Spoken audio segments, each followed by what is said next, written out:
Oh yes! Magandang buhay muli mga ka-agrikultura at welcome back uli sa ating YouTube channel. At kung bago ka pa lang po sa ating channel, please subscribe, like, share at i-hit nyo na rin ang notification bell para updated po kayo. Ang pag-uusapan po natin ngayon mga ka-agrikultura ay ang tungkol sa ating 25 days old na Pantastiko sitaw.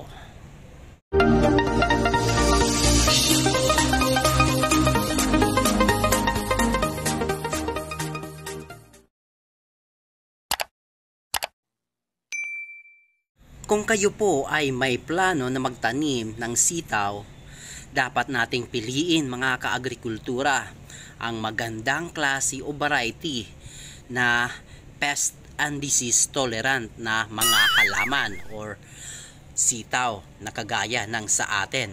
Na itong variety na ito ay hango sa kilalang kumpanya na naglalaan para sa mga nag-agrikultura or naghahalaman. Ang bush at poly sitaw mga ka-agrikultura ay madalas talaga atakihin ito ng mga peste ng katulad ng cutworms, vinefly, aphids at saka pod borers. Pero dahil maganda ang klase ng ating napili na variety, sa ngayon ay leaf miner palang ang mga umaatake sa ating sitaw na kung tawagin ay Pantastiko. Gawa po ito sa isang kilalang kumpanya. Ito po yung mga inatake na peste ng ating leaf miner mga ka-agrikultura. Ang dapat nating gawin dito mga ka-agrikultura ay simple lang. Kapag nakita nyo na inatake ng leaf miner ang inyong mga halaman ng katulad nito, ay dapat pisilin lang natin ang pinagdaanan ng leaf miner ng katulad natin na ginagawa nito. Kasi ang mga leaf miner na umaatake sa ating dahon mga kaagrikultura ay patuloy yan na dadami at sisipsip sa mga halaman natin sa iba't ibang klase ng ating mga halaman. So kung kontaminado na po ang halaman natin ng mga leaf miner, pwede rin natin sila putulin ang mga dahon mga kaagrikultura para hindi na po sila dumami. Pero ang leaf miner mga kaagrikultura ay matatanggal po yan sa pamamagitan ng pagpisil. Yan, katulad ng ginawa natin.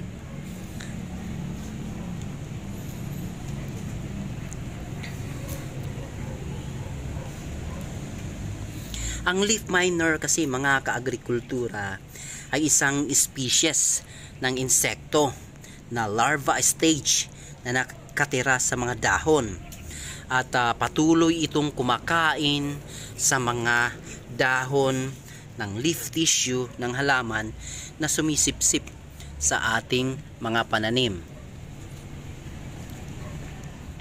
Karamihan sa mga ito mga kaagrikultura ay ang moths, sawflies at flies. Yan po ang madalas na makikita natin sa ating sitaw.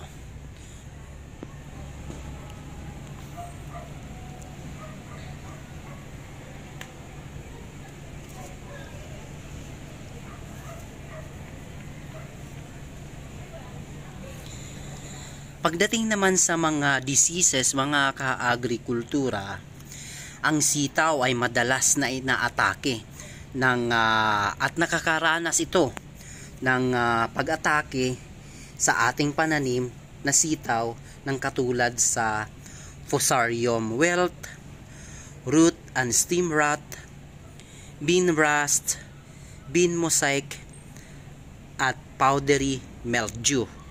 Pero sa ngayon mga kaagrikultura, dahil maganda ang klase ng variety ng katulad ng nasabi ko sa inyo kanina, ang sa ngayon po na umaatake sa atin sitaw ay ang leaf miner.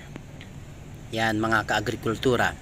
So ngayon po ay medyo alam na natin kung paano natin maagapan ang ating leaf miner sa pamamagitan ng pagpisil ng ating mga apektadong halaman o di kaya sa pamamagitan ng pagputol mismo ng dahon ng ating apektadong mga halaman na inatake ng leaf miner.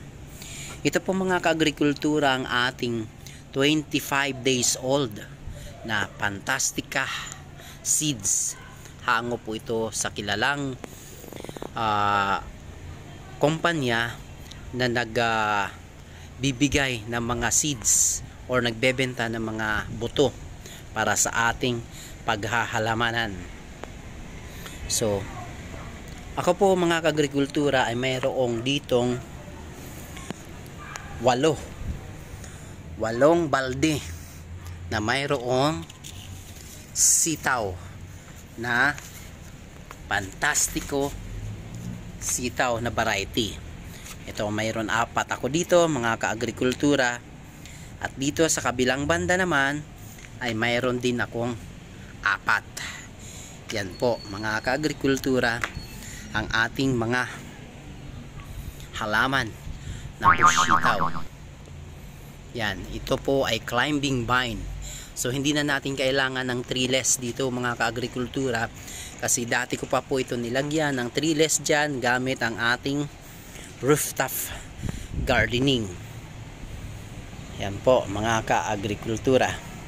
So makakatipid na tayo sa ngayon. So dito po sa rooftop building natin mga kaagrikultura,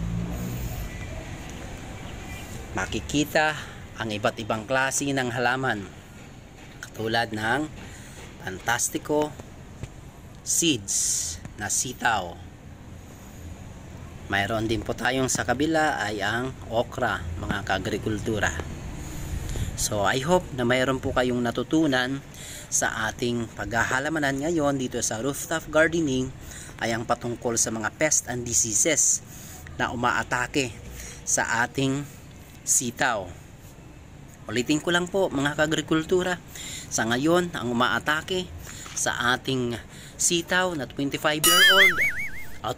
days old, sorry po, ay ang leaf miner. Okay, hopefully hindi po dumami mga leaf miner na ito sa ating sitaw. At yan po muna ang latest update sa ating paghahalamanan dito sa ating rooftop urban gardening mga kaagrikultura. Ako po muli ay may isang kasabihan: magtanim at kumain ng gulay para humaba ang buhay. At please share and like, subscribe nyo na rin ang ating YouTube channel para updated po kayo sa latest happening. Maraming salamat po at God bless us all mga kaagrikultura. Amen for that.